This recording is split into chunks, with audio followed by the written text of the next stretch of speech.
Y además, como una vez una señora me dijo, padre, no quiere más, coma todo, porque si no, esto vamos a tener que tirar después a los chanchos. ¿Sí? O sea que llega un padre y nada, si no vamos a tirarle después a los chanchos. Y dice, yo me quedé así. Pero lo dijo tan así, y claro, o sea, esa era su realidad, pues, que pues si sobraba todo, pues yo tiraba a todos los chanchos, ¿verdad? Entonces, ¿cómo usted, pues si no vamos a tirar a los chanchos? Chancho de mi uva, y nada. Bueno, comenzamos todavía no, creo que todavía no. Por eso nomás estos chistes. Está bien. Pero mientras vamos preparando, vayan abriendo ya el libro, ¿verdad? De Samuel. Ahí vamos a seguir un poco y hoy con los reyes. ¿Se acuerdan que estamos hablando de monarquía, verdad? Entonces, apenas nos avisan y ya. Bueno, vos querías decir algo, dijiste felicidad, algo así, Guito. ¿Qué es lo que dijiste? Ah, quería, bueno, vamos a cantar mientras. Bueno. Cumpla feliz, que lo cumpla feliz, en tu día dichoso, que los cumpla. ¿Ya está? Bueno, ya entramos. Bueno, listo, gracias. Bueno, muy bien. Entonces ya estamos en línea, todo lo que tienen ahí, avisen ya que ya estamos en línea con el link. Bueno, y buenas noches también a todos los que están ahí acompañándolos en link. Vamos a continuar con la monarquía, ¿verdad? Pero antes hacemos nuestra oración. En el nombre del Padre, y del Hijo, y del Espíritu Santo. Amén. Dios te salve María, llena eres de gracia. Bendita tú eres entre todas las mujeres, y bendito es el fruto de tu vientre, Jesús. Santa María, Madre de Dios, ruega por nosotros pecadores, ahora y en la hora de nuestra muerte. Amén. Gloria al Padre, y al Hijo, y al Espíritu Santo. María, auxiliadora de los cristianos, en el nombre del Padre, y del Hijo, y del Espíritu Santo. Amén. Bueno, vamos a mirar, entonces hoy terminamos un poco sobre este tema. Nosotros decíamos, en la tierra prometida ya estamos, y cuando hablábamos de la tierra prometida, sobre todo estamos ya desarrollando adentro, ¿verdad? Dentro de la tierra prometida. Porque también hablamos el mes pasado de la tierra prometida, pero como camino, ¿verdad? Hacia dónde íbamos. Y decíamos, no se olviden de los 3 pilares de la Biblia, vuelvo a insistir un poco solamente para memorizar y recordar los temas principales. La tierra, después eso usted tiene que saber de memoria, descendencia, después la monarquía. Bueno, entonces, ahora lo que nosotros estamos desarrollando, eso es todo la monarquía. Ya hablamos de la tierra. Ese lugar es nuestro objetivo. Entre comillas, nosotros decimos que la tierra viene a ser para nosotros el cielo, vamos a decirle con otras terminologías nuestras. Después, la descendencia es lo que nosotros le llamamos el pueblo elegido. Y pueblo elegido nosotros le llamamos eclesia, o sea, la tehuasú, la comunidad, ¿verdad? Es importante en este sentido hablar y definir bien, a pesar de que siempre en la Biblia utiliza la palabra eclesia. Eclesia es del griego, eclesia, sobre todo en la traducción que se hace en la Biblia, que se llama de los 70, porque la traducción que se hace de la Biblia de los 70, eso nosotros habíamos estudiado ya el año pasado, cuando estudiamos ese libro, ¿se acuerdan? El libro de introducción a la Biblia, que eso es importante, porque cuando uno va a ser médico, no es que comienza con la especialidad, comienza con lo general, ¿verdad? Primero tenemos que saber lo general y después vamos a ir poco a poco, porque si no, decimos cualquier cosa, le hacemos decir a la Biblia, ¿verdad? Entonces, la Biblia de los 70 es la traducción de la Biblia hebrea. Y aquí se utiliza, en todo momento se utiliza la palabra eclesia. Eclesia quiere decir entonces reunión de personas. Eso es lo que quiere decir eclesia. Nosotros mismos a veces tenemos una visión equivocada de la definición que tenemos de la iglesia. ¿Por qué? ¿Y por qué? Y decimos que la iglesia, mira ya la iglesia, como los muros, la torre, no sé qué cosa, ¿verdad? El campanario. O sea, mira una iglesia, ahí la gente. Bueno, eso es como Coca-Cola, ¿verdad? O si no, como Colino. No es Coca-Cola, ¿qué es? Gaseosa o lo que sea, o refrescante, no sé lo que quiera. Colino, no es Colino, ¿qué es? pasta dentrífica o lo que sea. Dentrífico. Pero bueno, nosotros nos quedamos con la marca, ¿viste? Colgate. Entonces, eso es lo que pasa. Así es que cuando estamos hablando nosotros aquí de la iglesia, estamos hablando de la descendencia, estamos hablando de la promesa. Y cada uno de estos elementos, como tiene 3 pilares, se van desarrollando. La tierra lo vamos a tener recién en el libro de Josué, cuando entramos verdaderamente a la tierra. Josué es el que conquista la tierra. Luego la descendencia podemos decir que ya lo tenemos desde Éxodo capítulo 1, versículo 7. ¿Se acuerdan que habíamos leído? Y ahí que decía, vos que tenés ahí el micrófono, lee un poquitito, tenés que así lo estar con tu Biblia vos. Sí, Así sí me ayuda. estoy. Sí, Espérame. 7, Éxodo 1, 7. ¿Qué decía 7? 1, Éxodo 7. 1, 7, sí. Yahvé respondió a Moisés. No, Éxodo 1. Ah. Éxodo 1. 1. Versículo 7. Pero los israelitas eran muy fecundos y se multiplicaron mucho, aumentaban cada vez más y llegaron a ser tan numerosos que llenaron todo el país. Ahí está, tan numeroso que llenaban todo el país. O sea, cada uno de los elementos programáticos se llama, estos se llaman, voy a poner así, eso todavía nosotros no hablamos, pero estos son los elementos programáticos.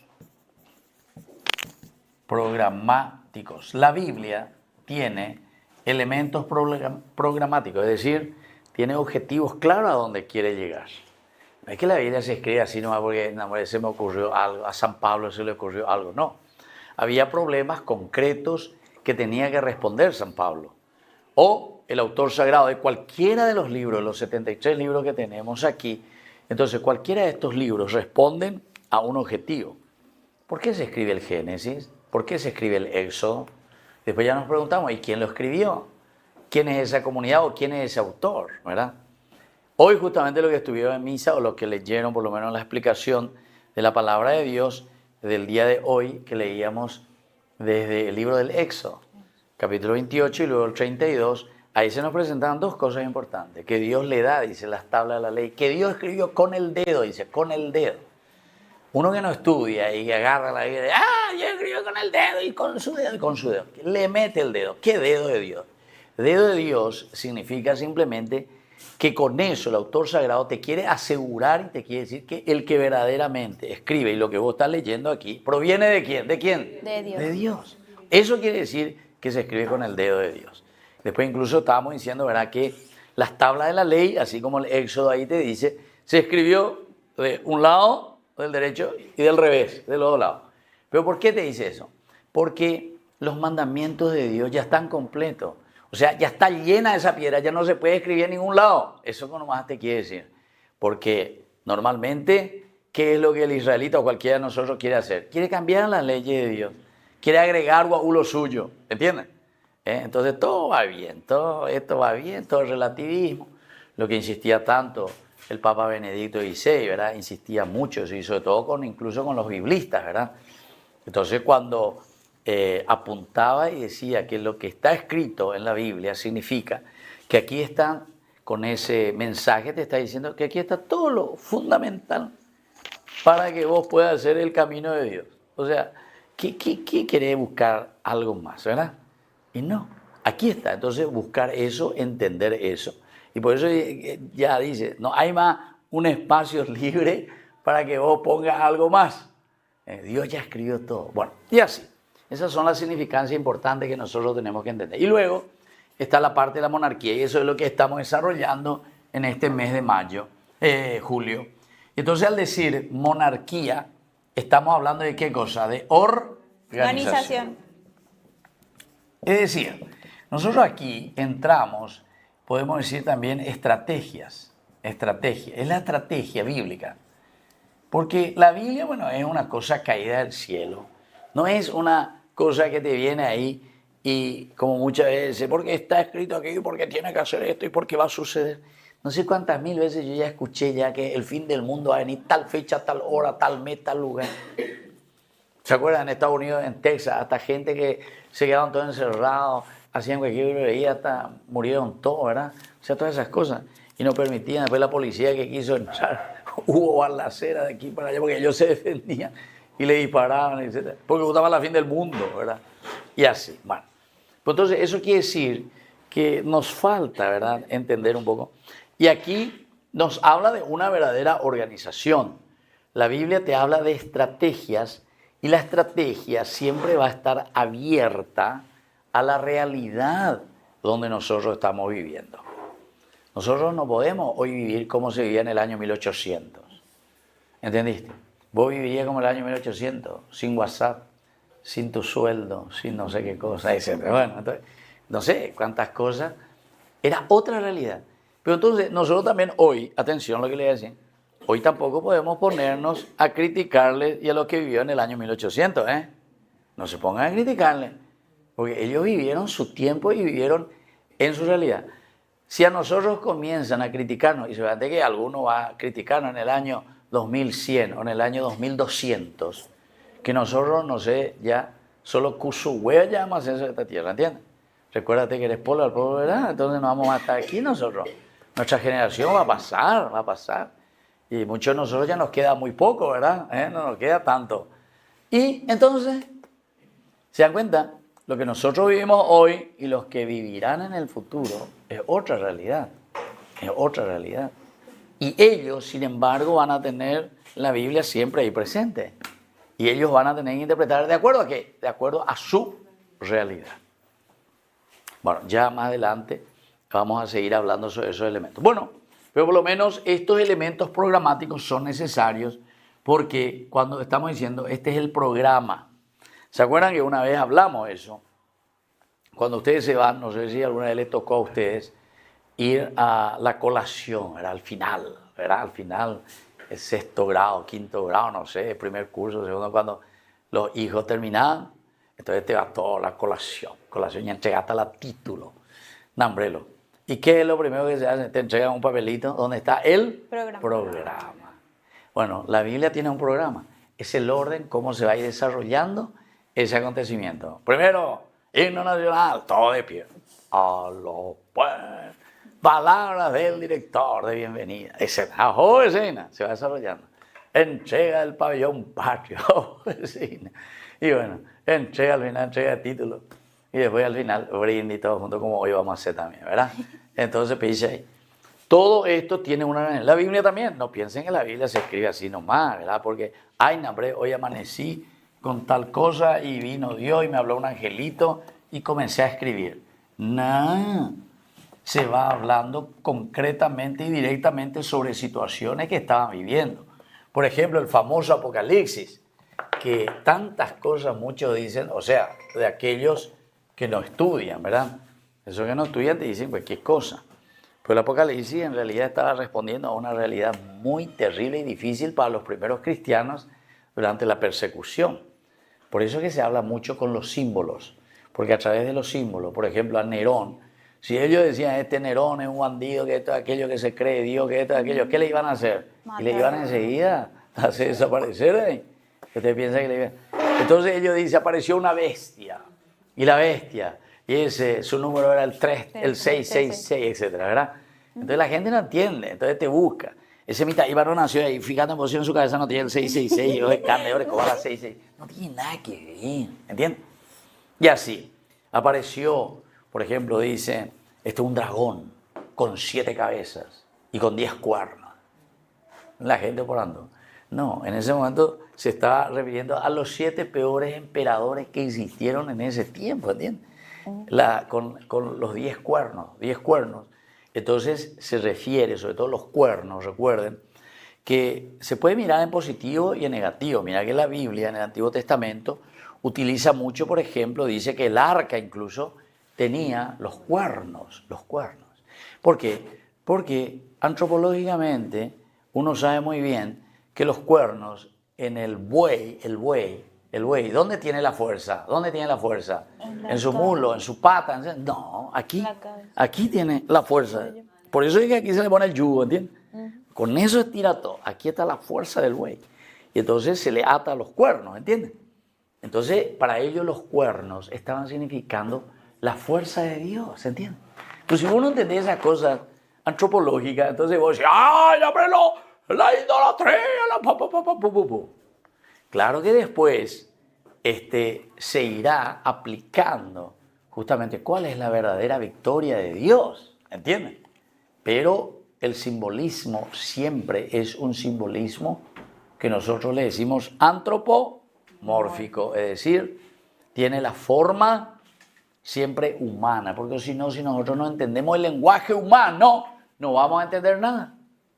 Yo te tengo que hablar en el idioma que vos entendés, pues si vos no entendés ese idioma, no vas a poder entender el mensaje. Para hablar del mensaje tenemos que hablar entonces el lenguaje antropomórfico, y eso se le aplica a Dios. Todo lo que nosotros entendemos, ¿verdad? Entonces, incluso, atención a lo que le voy a decir, y no me pierdan la fe después de esto, pero la angelología, los ángeles, ¿quiénes son los ángeles? Porque muchos dicen que le ve a los ángeles que esto, que aquello, bla, bla, bla, bla, bla, bla. Y sin embargo, la palabra los ángelos en griego quiere decir enviado, ¿verdad? Es el malja, ¿verdad? ¿Qué quiere decir? Eso en hebreo, que es el enviado. Vamos a decirle en nuestro idioma para entender mejor el tembiguay, ¿entienden? El que es enviado. Es, hoy en día vos le pedís ahí, ¿cómo se llama ese que te viene en moto? Delivery. Delivery. El delivery viene a ser el ángel. Eso quiere decir en griego. Entonces, en aquel tiempo ya existía el delivery. ¿Y quién era el delivery? El ángel. Gabriel, te omieras hace pedamoite. María Berjata, este mensaje. ¿Qué le vas a llevar? Le vas a llevar el gabar. O sea, gabar quiere decir fuerza, ¿entienden? Ah, ¿fuerza de quién? De Dios. Él quiere decir Dios. Gabar, él, Gabriel, ¿entienden? Mi, homo, él. Voy, yo me ave, mi, homo, él. ¿Quién como Dios? ¿Quién como Dios? Él quiere decir Dios, ¿entienden? Él quiere decir Dios. ¿Quién como Dios? Entonces, le está enviando. Ese chocó contra el pero alguien que no vio nomás. Bueno, entonces mi hijo como él. ¿Viste? Estos son los nombres, por ejemplo, de los ángeles. Los que son enviados. Miguel. Este es Gabriel. ¿Y ¿verdad? Rafael? Y Rafael la misma cosa, ¿verdad? Rafa, y luego él, Dios, ¿verdad? Entonces, Rafa quiere decir curar, Dios que cura. Y así, tenemos todos los nombres, los profetas. Bueno, de eso, no, ese no es ángel. Ese es la prefiguración también de Miguel, ¿verdad? O sea, como sí, pero es San Jorge, un santo, ¿verdad? Pero que lucha también contra el mal, contra el dragón. Y de San Jorge es más bien una figura más bien mitológica, ¿entendiste? Pero que representa también la lucha contra el mal.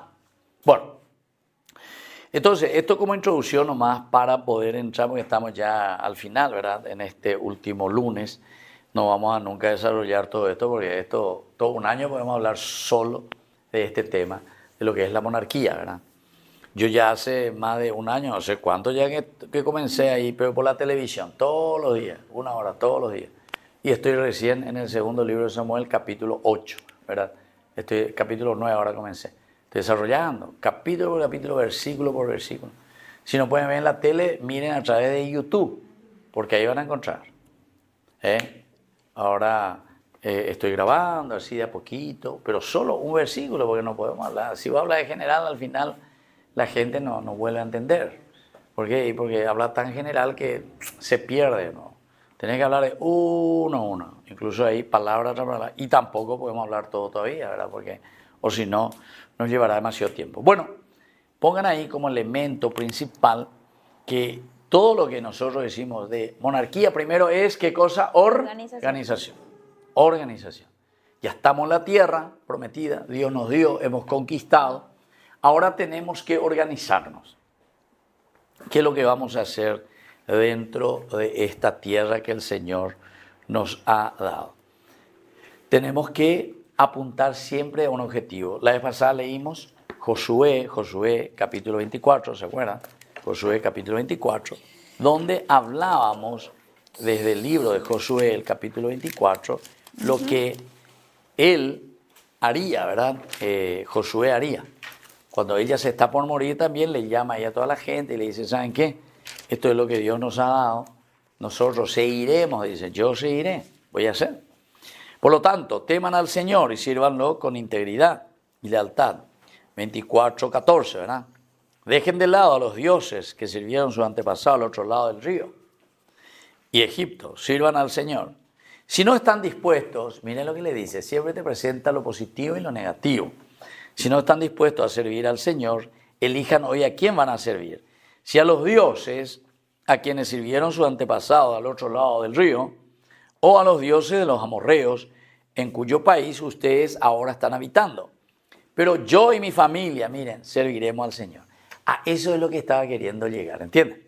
O sea, primero, Él que es el testimonio, el que está yendo hacia adelante. Pero después viene la segunda partecita, desde el versículo 16, la respuesta del pueblo. Quiere decir que el pueblo se dio cuenta, abrió los ojos y el pueblo responde: lejos de nosotros abandonar al Señor para servir a otros dioses, porque el Señor, nuestro Dios, es el que nos hizo salir de Egipto. Toda esta partecita que nos recuerda la historia, nosotros ya hemos hablado también, nos está recordando de una historia de salvación. Cuando hablamos de historia de salvación, historia y luego la palabra salvación, hablamos de dos cosas.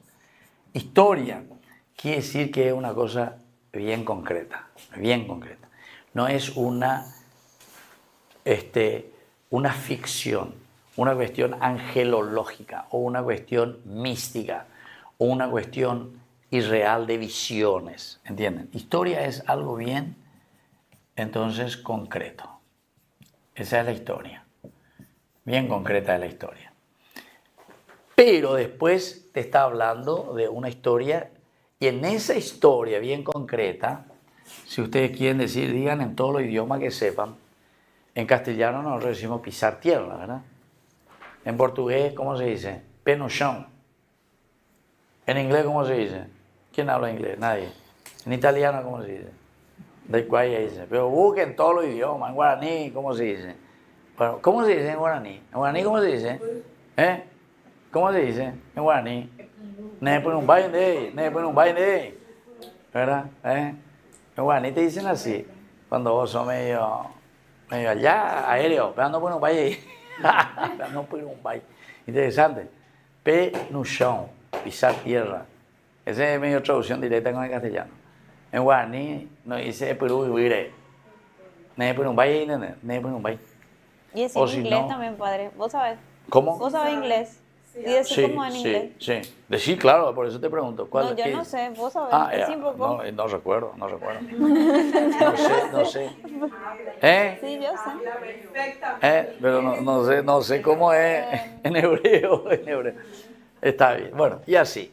O sea, lo que te está pidiendo es que entiendas que la salvación se realiza, ¿dónde? En tu historia, en nuestra historia. La salvación nuestra, de tu familia, de tu vida, ¿dónde se realiza? En tu historia, en tu vida. Entonces cada uno tiene que mirar su historia y cada uno tiene que mirar su camino. Pero ahí en esa historia es donde Dios se va a manifestar. Y eso es lo que vos tenés que descubrir. Y para eso es la Biblia, para descubrir tu historia, para descubrir tu caminar. Y ahí es donde Dios te va a hablar. Bueno, después la salvación. Salvación, yo ya le dije y pusimos varios sinónimos. Salvación quiere decir realización. Realización, o sea, realizarte. Salvación quiere decir planificación de la persona.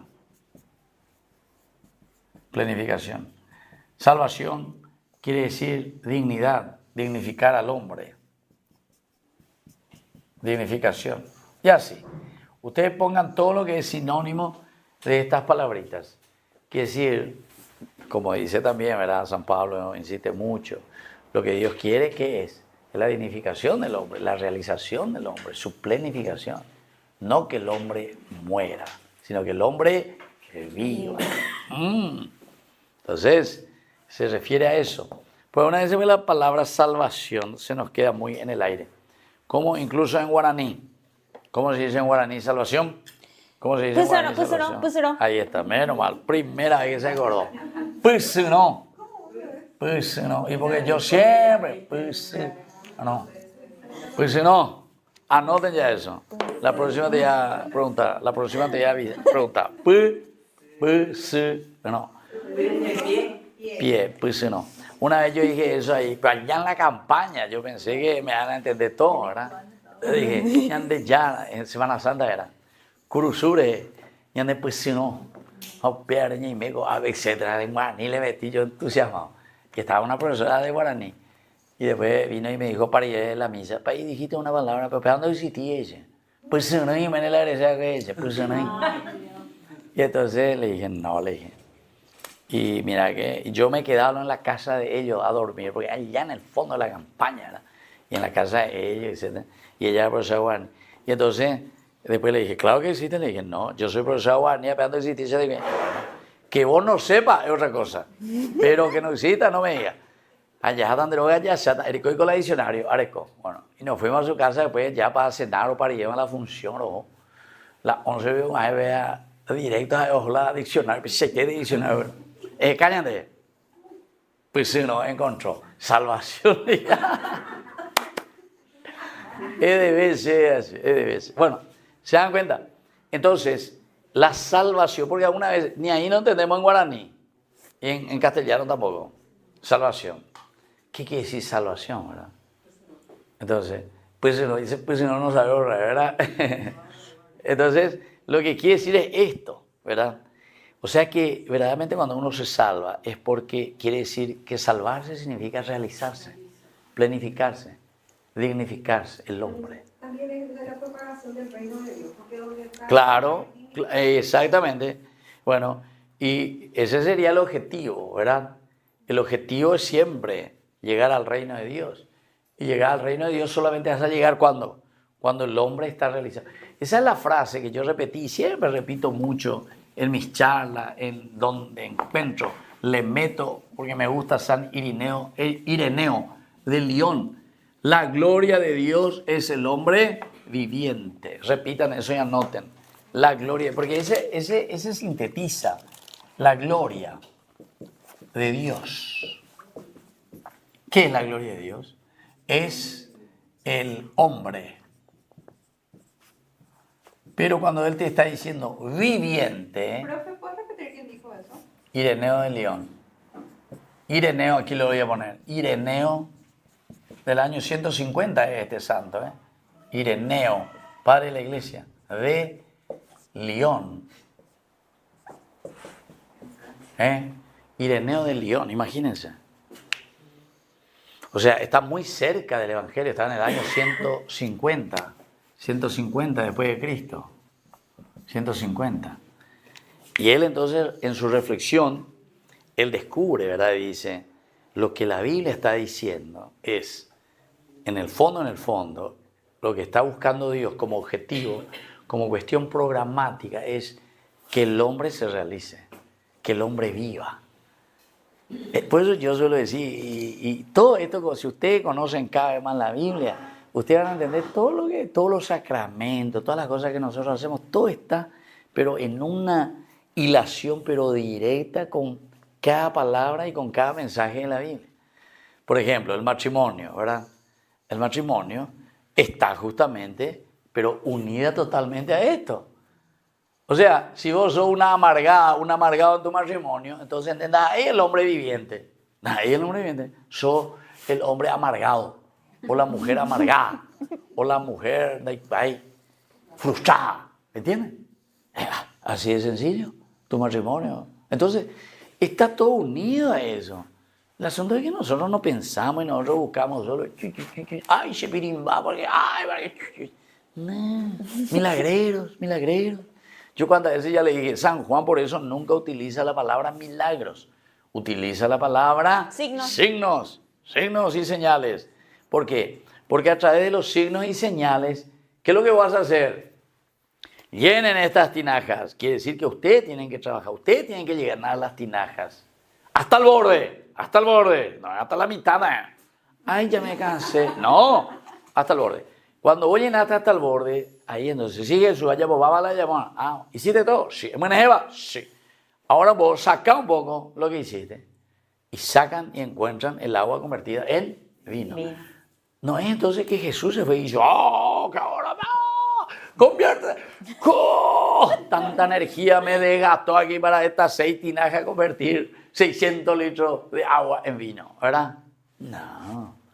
Jesús lo único que dijo, llenen ustedes. Llenan, sáquenos para ahora. Oye, sorprende, padre, ¿viste? Tu esfuerzo, tu lucha, tu empeño, tu dedicación. Eso es lo que, por eso Juan utiliza. Bueno, pero eso entre paréntesis, para que entendamos aquí, ¿verdad? La monarquía es una organización. Y todo van a apuntar, nuestra vida, el Nuevo Testamento también, siempre apunta a la monarquía. O sea, todos lo apuntamos a la monarquía. ¿Por qué? Porque todos tenemos que organizarnos. Bueno, pasamos un poquitito más y vamos al libro de Samuel, ¿verdad? Ya hemos visto el capítulo 8.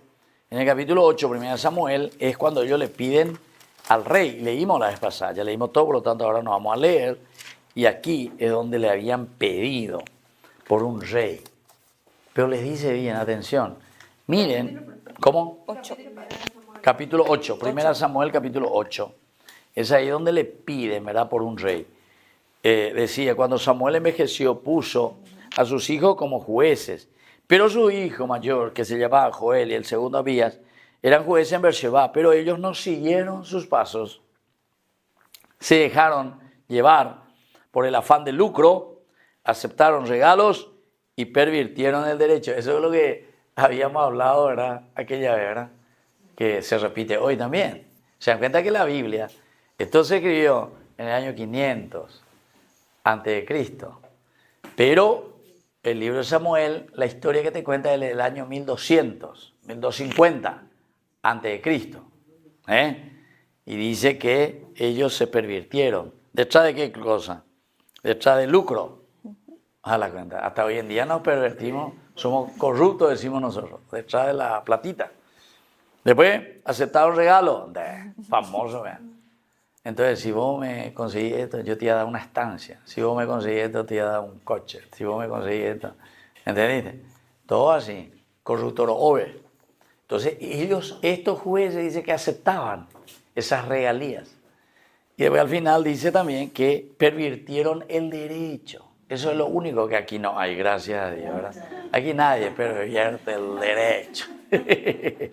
Parece que así lo comienza, ¿verdad?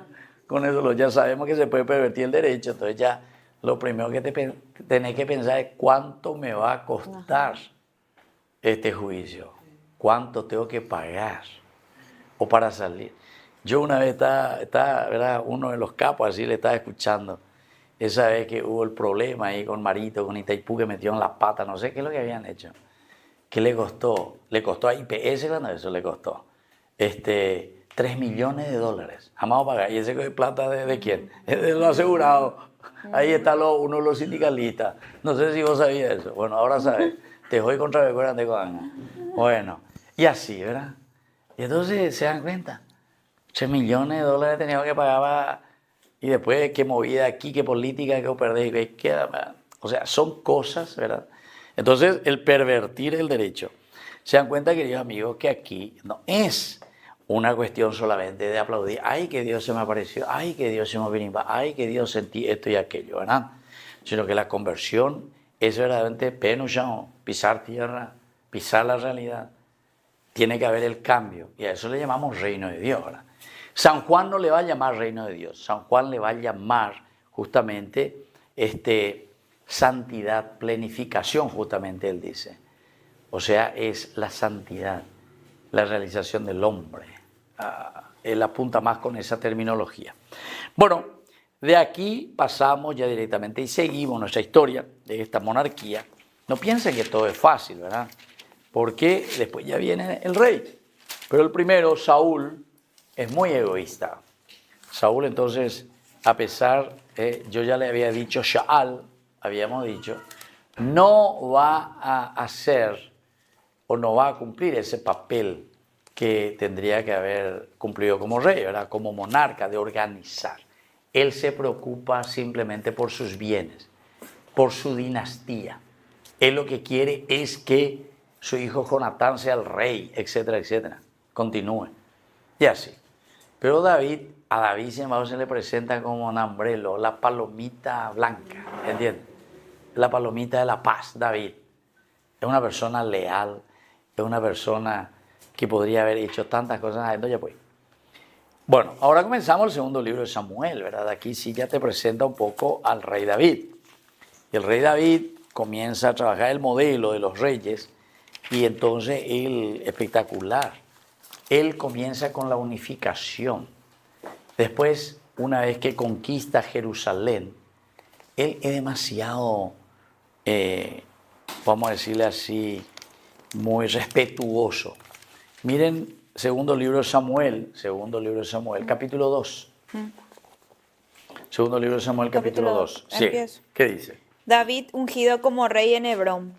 Después de esto, David consultó a Yahvé: ¿he de subir a alguna de las ciudades de Judá?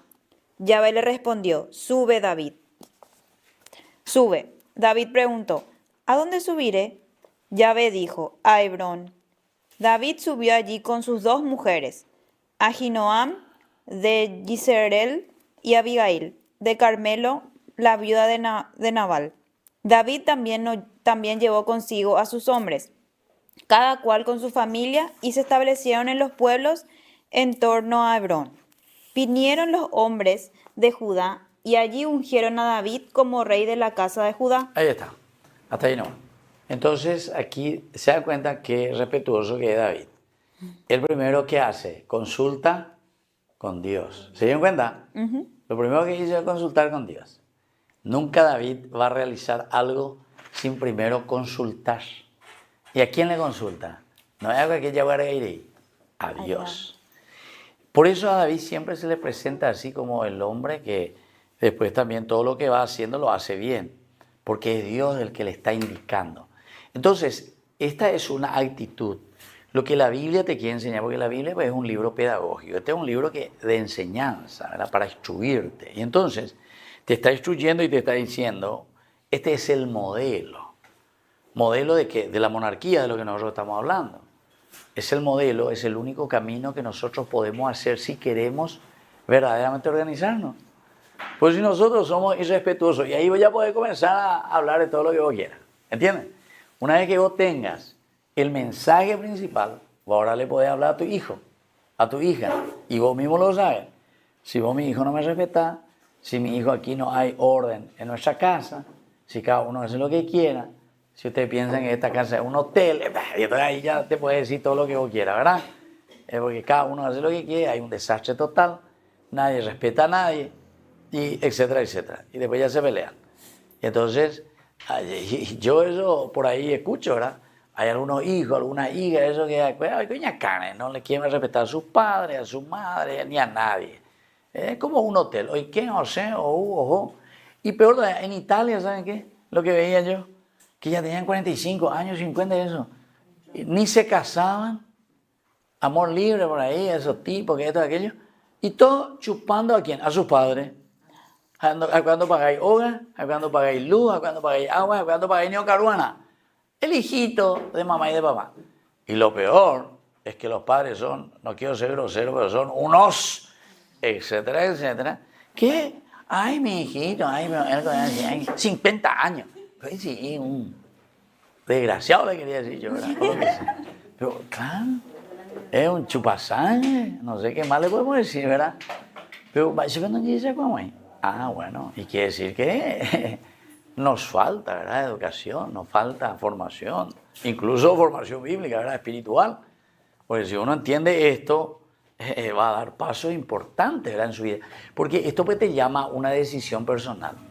La Biblia jamás te va a imponer ni te va a castigar. El castigo es más bien una cuestión exactamente. Vos te estás autocastigando con eso. Vos. No, ni tu papá, ni tu mamá, ni nadie te tiene que castigar. Sos vos mismo. ¿Entiendes? Que te está destruyendo. Bueno, seguimos un poquitito. Ahora, desde el capítulo 2, como dijimos aquí, primero David es rey, organiza Judá. Pero una vez que organiza Judá, ahora después va a comenzar a organizar. Hay todas unas tentativas, ¿verdad? Con las tratativas con Abner, que era el jefe del ejército del reino de Saúl. Él es el que estaba al frente. Y bueno, ahí procuran y hacen un poco de todo, ¿verdad? Y al final, allí Saúl bueno, él ya había muerto, pero Ishboshet se llama su hijo. Un hijo que ni se sabía, de repente nomás apareció ahí.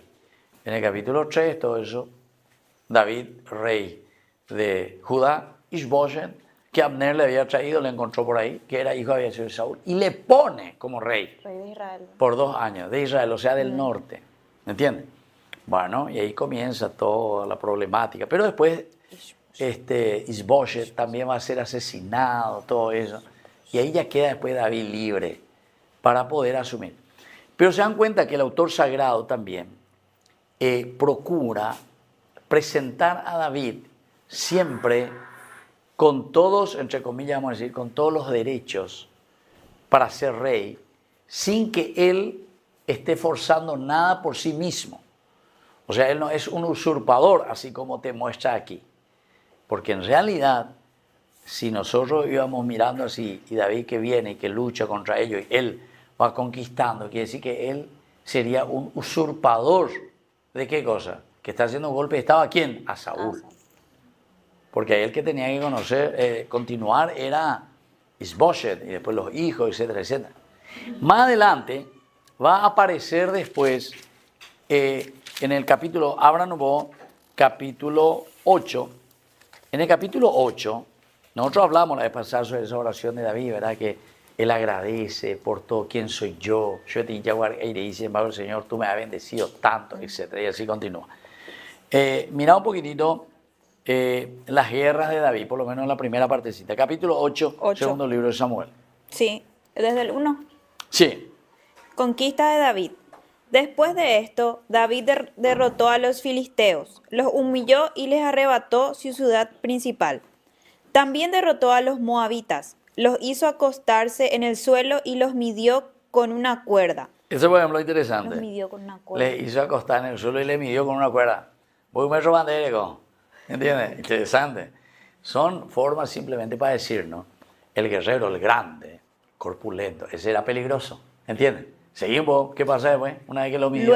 Luego condenó a muerte a 2/3 de ellos y dejó con vida al resto. Los moabitas. Bueno, ahí entonces, ¿cuál era la costumbre? A 2/3, a 2 de 3. ¿Entiendes? Cada 3, doble yuga, uno te lo allá. ¿Y a quién le deja? Al mar Carapeí. Al mar Carapeí. ¿Quién va de Carapeí ahí? Entre todos ustedes. Todos los que son altos, a monte van. Corpulentos, eran peligrosos para la guerra. ¿Entienden? Entonces por eso les medía. No se ve, dale, medíbamos. Y claro, si pasaba una cierta medida, se va a que todos para que no le mate, ¿verdad? Por eso hay tanto enano. Lo mató. Sí.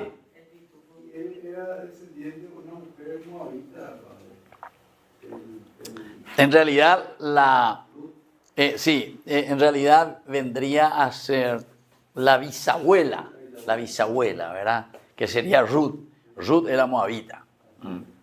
Pero para decir justamente que, porque eso viene después, ¿entienden?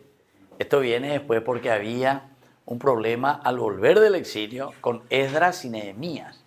Cuando Esdras y Nehemías vuelven, uno es sacerdote, Esdras, y Nehemías es el gobernador. Esto también es una enseñanza pero espectacular para la cuestión de la organización. ¿Por qué? Porque aquí dice que tienen que caminar juntos lo religioso con el poder político, con el poder civil. Toditos nosotros estamos en una iglesia, ¿verdad? Y al mismo tiempo estamos y somos miembros del Paraguay. Somos nación, ya paga impuestos, ya coave, nuestra ruta, nuestra calle. Y eso no está encargado la iglesia, ese está en la parte, ¿verdad? Y ellos quieren dividir. No. Sin embargo, por eso ya otro libro que tendríamos que estudiar, Esdras y Nehemías, que es espectacular. Porque aquí es Esdras y Nehemías, los dos juntos, que se encuentran y organizan y llevan adelante después del exilio, ¿verdad? Cuando ellos estaban volviendo. Religión y lo civil, juntos. Y siempre en la Biblia recuerden que el más importante siempre será el sacerdote y el profeta. ¿Por qué? Porque también el rey tiene que respetar, ¿qué cosa? Las leyes de Dios. Y el sacerdote en ese momento es el que está interpretando y está exponiendo la Torá. Pero claro, el profeta también tiene que responder ¿a qué cosa? A la Torá. No es que el sacerdote hace lo que quiere también. Hay un caso, y vamos a ver después en este libro de los Reyes justamente, en que aparece que un profeta se vuelve profeta falso. Dios le llama, le dice que se vaya y a Jeroboam le llame la atención, se va, le llama, y después aparece un profeta falso. Viene y le miente. Y el otro profeta cae en sus redes. Y como castigo, cuando él, después de haber hecho lo que Dios le dijo que no tenía que hacer, que le dijo, vas a ir a maldecir el altar ahí de Jeroboam, vas a partirlo, destruirlo, y después volverás derechito a tu casa, derechito, nada de estar ahí haciendo otra cosa. Y bueno, y él entonces hace todo, cumple todo con Dios, y después se va, ya como para volver. Y cuando está volviendo, se le aparece uno y le dice que él es profeta enviado por Dios, y que viene junto a él a anunciarle y a decirle que él tiene que irse a su casa, porque Dios le había dicho a él, y él es un profeta de Dios, para entonces que vaya y que se quede a descansar, a comer, etc. Fíjate con el error. El hecho de que se fue a su casa a comer y esto y aquello, a cenar, a dormir, y después al día siguiente él iba a volver. Y ese fue su error, porque Dios le había dicho, no, termina de hacer lo que te pido y derechito a tu casa. Y no le hizo caso a Dios porque se quedó al final con ese que le mintió y le dijo que era profeta. Al día siguiente temprano, pues sacó y todo eso, mochila y burro, y se va. Y dice por el camino, Dios, dice, envió un león que ¡pah! Le mató ahí a ese profeta. ¿Por qué? Y porque no hizo lo que Dios. Interesante. Pero qué, o sea, estos cuentos, estas parábolas que te cuentan aquí el autor sagrado, es simplemente para decirte, ¿sabes qué? Vos como profeta, igualito que los otros, ¿qué tenés que hacer? Tenés que cumplir lo que Dios te dice. No es porque vos sos profeta, porque vos sos sacerdote. Yo estoy exento. No, señor. Usted también, igualito que los otros. Es interesantísimo, ¿verdad? Pero para eso hay que entender, ¿verdad? Hay que entrar un poco en esto. Bueno, sigamos un poco eso que leíste, ¿verdad? Sobre las guerras. Aquí es simplemente ese capítulo 8 para darnos a entender que Dios es el que dirige toda la historia. Entonces lo hace triunfar. Bueno, vamos un poquitito más adelante. Y David en realidad tiene un gran pecado. Ahí que es en el capítulo 11, ¿verdad? Que comienza este gran pecado de David y Betsabé. 11. Entonces, que le manda incluso matar nada más y nada menos que a uno de sus grandes generales, o sea, Uría, un soldado que estaba en la guerra. Y él se quedó con su mujer, con su esposa. Y como él le había embarazado, entonces le hace traer de la guerra para que ese soldado se vaya, dice, y se quede. Le da vacaciones, vamos vacaciones. Porque cuando la mujer vino y le dijo, ¿sabes que estoy embarazada? Ella, oye, mondida, buscamos a la Imena, venga aquí a descansar y quédese con su mujer. Pero el asunto es que ese tipo es interesante, porque todo esto pues son cuentos y narraciones, ¿verdad? Para darte a entender dentro de la historia que él no se va en ningún momento junto a su mujer, se queda ahí. Y él dice, ¿cómo? Yo voy a disfrutar de mi mujer, sabiendo que mis soldados están todos allá peleando, luchando, sufriendo, con hambre, bajo la lluvia, bajo el sol, porque tienen que conquistar y están ahí como para conquistar tal ciudad. Y yo aquí disfrutando y ellos allá sufriendo. No, yo aquí me voy a quedar y hasta que el rey me diga no para volver al campo de batalla. A David, oye, preocupa, estoy que me voy a votar. Y entonces escribe la carta. Y el mismo Urías lleva y al general mayor que estaba allá al cargo le dice, póngale a David en primera fila. Claro, ahí mismo, adelante. Y entonces cuando salga, etcétera, etcétera, tiene que morir. Mano a ver, en primer lugar. Y después se muere justamente. ¿Y qué pasa? David, era listo, hoy me había solucionado el problema. Pero ahí entonces continúa, miren un poco ahí el capítulo 12. Viene ya el reproche, ¿verdad? El profeta Natán, que le echa en cara. Y le cuenta esa historia, ¿verdad? Que había dos hombres en la ciudad, uno era rico, el otro era pobre. El rico tenía una enorme cantidad de ovejas y de bueyes. El pobre no tenía nada, fuera de una sola ovejita.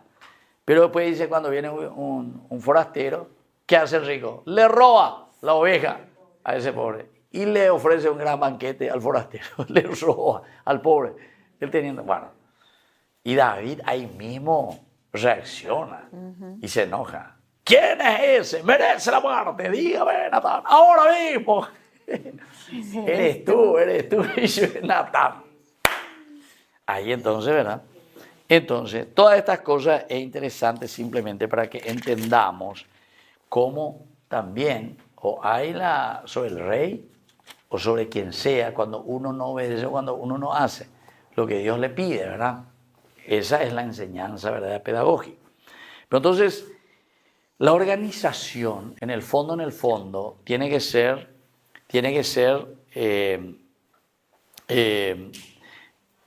tiene que responder a los principios y los valores que el Señor te está pidiendo. A eso es lo que tiene que apuntar. Porque si nosotros no apuntamos a eso, ciertamente que después caemos en ese fracaso. Y es lo que lastimosamente después le va a pasar a David también. A pesar de que él era tan bueno, miren después, ya comienza el problema. Asesinato de Amón y huida de Absalón, le mata a su hermano. O sea, Dios le dice, bueno, yo ahora en vida a vos no te va a pasar nada, David, porque yo te había ungido y te prometí que tu dinastía es la que va a seguir. Pero, ¿sabes qué? Entonces vas a tener que sufrir poco a poco en tu descendencia. Apeado, uñagari. Y eso es lo que muchas veces algunos piensan, el famoso pecado generacional que lleva el pecado de su abuelo, de su bisabuelo. No, no existe esas cosas. Ezequiel ya hace mucho cortó con todo. Cada uno es responsable de su pecado. Cada uno es responsable. Ahora, de que exista. Vos, por ejemplo, viviste en una casa donde tu papá era un urapolo, que sea. O peor todavía, si tu mamá era una borracha de primera. Pues la mujer cuando es borracha es peor. ¿Qué tal para ustedes? ¿Todo bien? Pues, eso es lo peor que puede haber. ¿Verdad? ¿Qué decimos los varones? ¿Sí o no? Sí, de marcha. Bueno, entonces, no, y porque así es, ¿verdad? La mujer borracha es lo peor que puede haber. Lo peor. Bueno, pero vamos a perdonarle esta vez, para no discutir. Entonces, entonces aquí lo que pasa es justamente que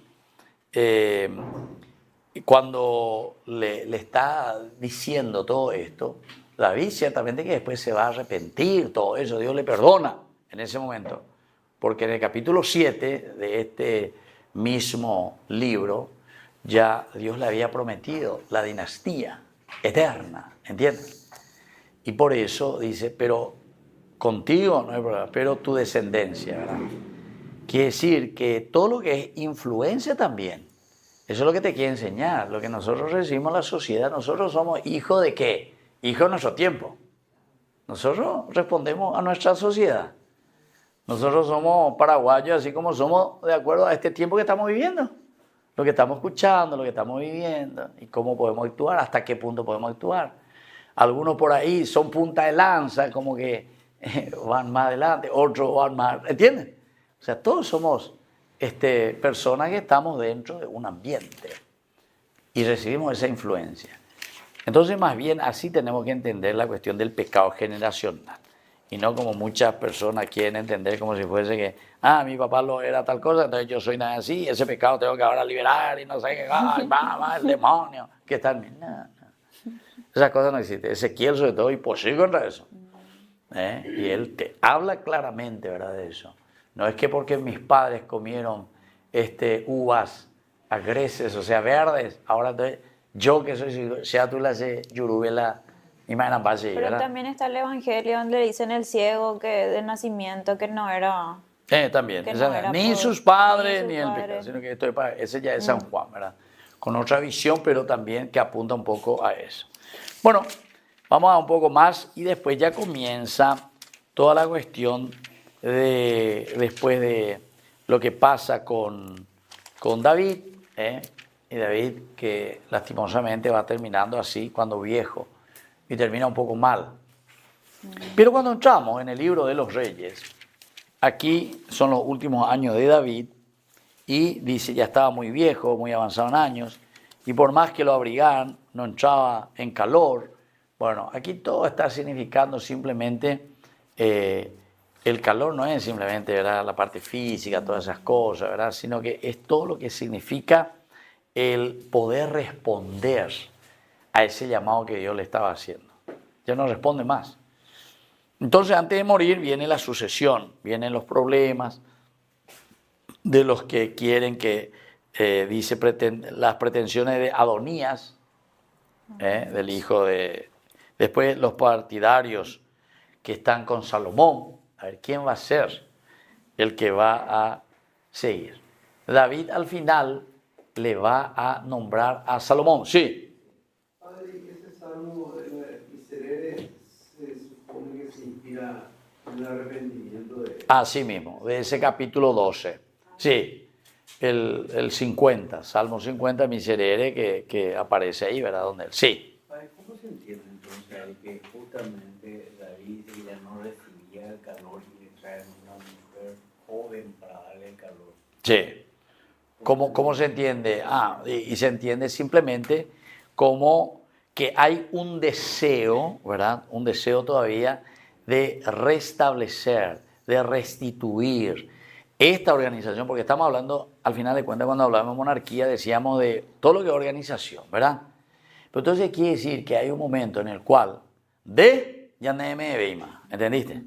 A pesar que le traigan una jovencita que vea que amó todo lo que vos quieras, pero donde ella, a monte va. ¿Y por qué se ríe todo usted? Ustedes vio, entran en esa edad. Bueno, entonces,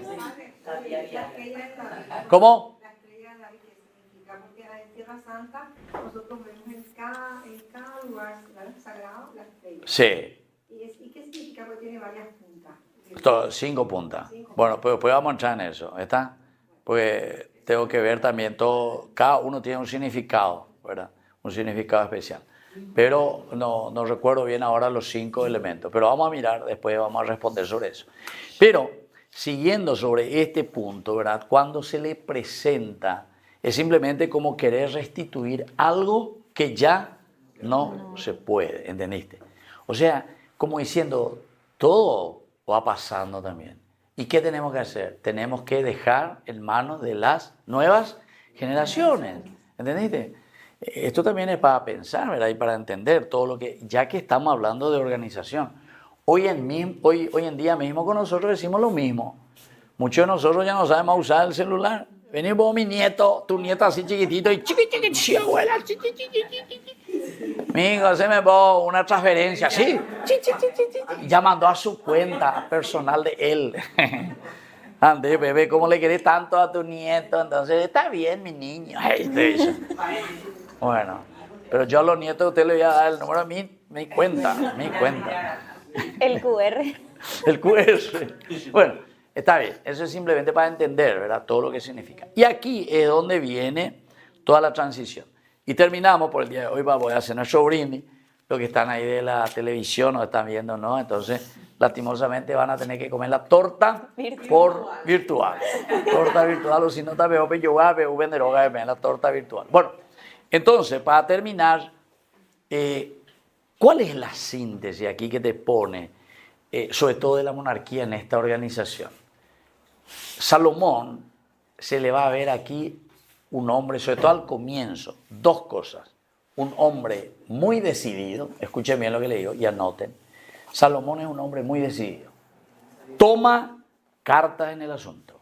David, antes de morir, le avisa y le dice, mira, mi hijo, antes de morir te aviso, fulano, eso siempre estuvieron contra mí, me hicieron la contra, me hicieron cosas que yo le dije que no hagan olla poive.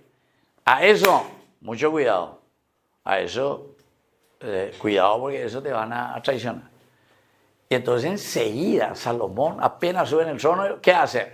Y le habla a cada uno. Y le da a cada uno su sentencia, por decir así. Pero le desobedecen, ¿entienden? Por ejemplo, Abner se va, dice, y se esconde, entra en la carpa, algo que era prohibido. Se va, se agarra de los cuernos del arca de la alianza, ahí, porque ahí nadie podía entrar, solo el sacerdote. Pero él hace todas esas cosas, no le interesa, para defenderse, porque ahí nadie podía entrar. Los soldados menos todavía podían entrar ahí. Después se van y le avisan a Salomón, no le podemos matar porque se escapó y se nos escapó y entró. Y está allá adentro y está agarrado a los cuernos del arca de la alianza.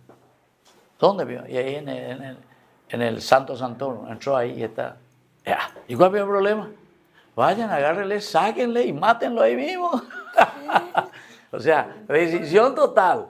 No, ¿qué es? No, vaya.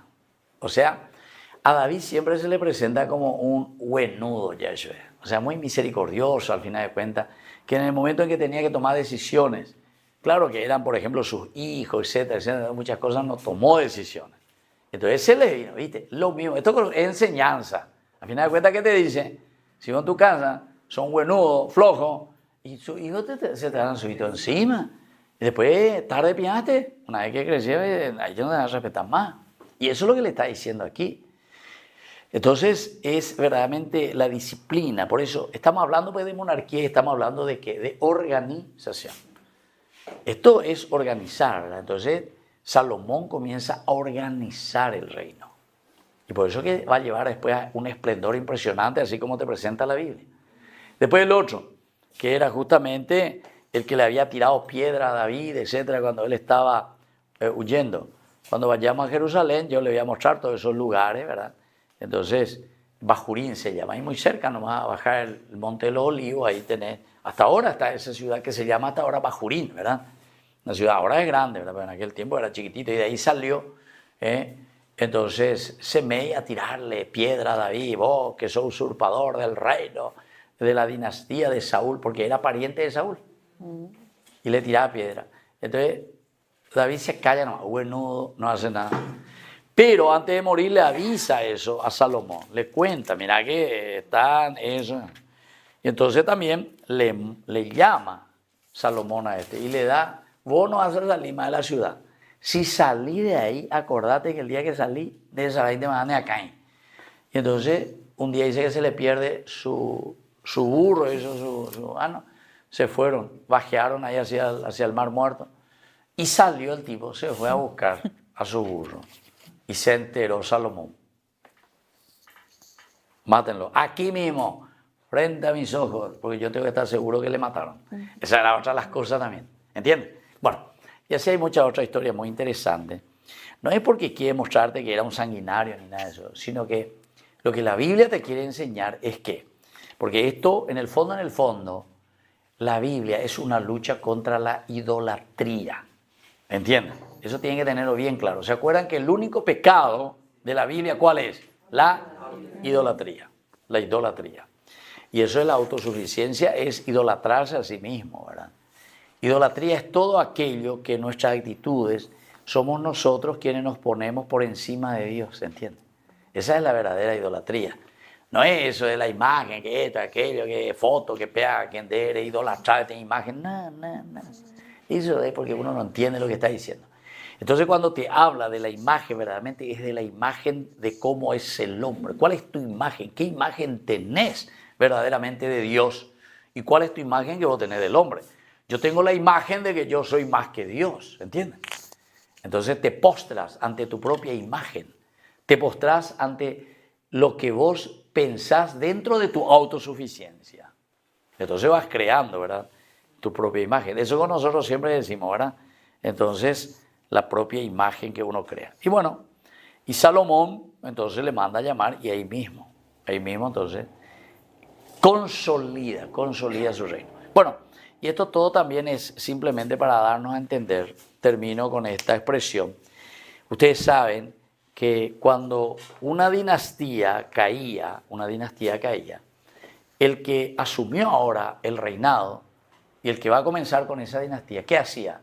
Mandaba liquidar a todos los que podrían ser potencialmente de esa dinastía, podrían ser reyes, ¿entienden? Nieto, hijo o algún pariente. Incluso David se había casado con la hija del rey Saúl. Si David tenía hijo con Mical, con la hija del rey Saúl, no iba a ser dinastía de David, sino que iba a ser dinastía ¿de quién? De Saúl, porque tiene la sangre todavía de Saúl a través de su hija Mical. Entonces por eso es que Mical no tiene ni un hijo, ni un hijo. Y ahí te hace toda la historia, el por qué quedó su vientre cerrado, etcétera, etcétera, ¿verdad? Pero es simplemente porque en el fondo, recuerden que estaba el elemento religioso, está el elemento político y está el elemento ideológico. La Biblia, voy a anotar eso porque eso sí que es importante que ustedes sepan y que anoten siempre, porque en la Biblia cuando ustedes están leyendo van a leer tres cosas. Van a leer el elemento primero el elemento político. Esto es demasiado importante, ¿verdad? Político. Después el elemento religioso y luego un elemento ideológico. O sea, no piensen entonces que la Biblia es todo nombre lo que cayó del cielo, que pega que amó. No. Aquí también hay una ideología que se está, el autor sagrado sabe muy bien que este es el camino, esta es nuestra hoja de ruta y por aquí tenemos que caminar. Asimismo también del aspecto religioso, que entendemos desde Dios esta historia. Religarte a tu esencia, decíamos, ¿se acuerdan? Y luego el político, ¿por qué? Y porque hay una manera concreta que nosotros le llamamos... ¿Qué cosa? ¿Cómo es la cuestión de la historia? Entonces tiene que ser un elemento, entonces, histórico, crítico, ¿entendiste? O sea, dentro de tu historia. Entonces, es el elemento político, el elemento religioso e ideológico que encontramos ahí. Y bueno, y toda la Biblia, ¿verdad? Pero ahora con los libros históricos con mayor razón. Bueno, ¿hay alguna preguntita? Y después ya comemos la torta. ¿Se entendió, va? ¿Estamos? ¿Sí? ¿Todo bien? Sí. Bueno, gloria al Padre y al Hijo y al Espíritu Santo. Al principio y siempre, por los siglos de los siglos. María, auxiliadora de los cristianos, Ruega por en el nosotros. nombre del Padre, el Hijo y el Espíritu Santo. Amén. Muy bien. Muchas felicidades, muchas gracias. Muy bien. Y vamos a preparar ahí, ¿verdad? La mesa. Sí. Y vamos a comer la torta que trajeron. Bueno, buenas noches a toda esa gente que están allá y que solamente van a tener que disfrutar de su casa. Chao, chao. Del libro.